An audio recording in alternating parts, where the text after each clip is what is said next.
Saya ada pernah kongsikan pada podcast-podcast yang sebelum ni lah, yang mana budak 5 tahun dengan 7 tahun adik-beradik kena liwat dengan sepupu kan, umur 13 tahun. Antara faktor utamanya adalah sepupu ni yang mengajar dia punya adik sepupu melihat pornografi. Pornografi pula tengok gay pornografi. Jadi bila mana dia dah tengok benda tu, budak-budak ni kecil trigger dan rasa nak tahu dan nak cuba, itu yang diambil kesempatan.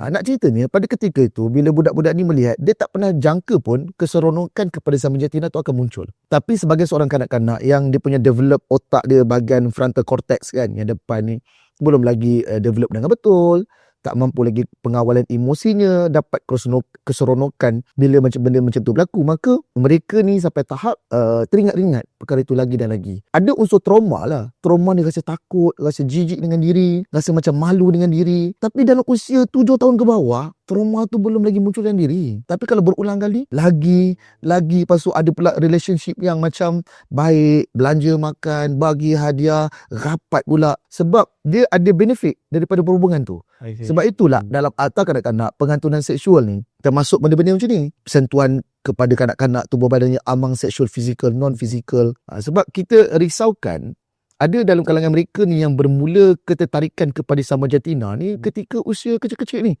Okay, bawah 7 tahun. Masuk sekolah rendah ni. Hari ni bila saya pergi sekolah, saya kerap kali berkongsi juga benda ni kat social media saya. Saya tanya apa sebenarnya dah berlaku kat sekolah. Tapi nak dapatkan output pada budak, nak beritahu apa yang diorang buat kat sekolah, tak mudah. Kan? Tapi kenapa dia cerita kat saya? Saya orang luar. Cikgu dia dah mengadap hari dah. Dia dah bosan cikgu dia kan. Jadi bila saya datang, saya tunjukkan ini cerita budak sekolah sekarang.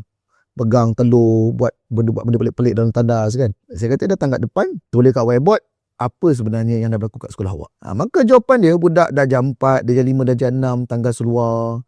Okay. Lepas tu mengitak kat tandas. Itu benda yang nakal yang kita rasa macam kita pun buat juga.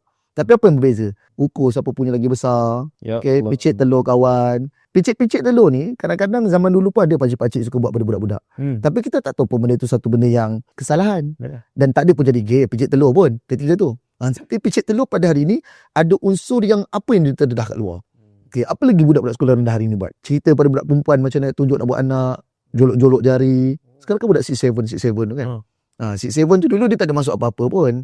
Tapi hari ni bila 6'7 budak perempuan ni sampai tak suka bila budak lelaki 6'7 dikaitkan dengan dada perempuan. Dia sampai jadi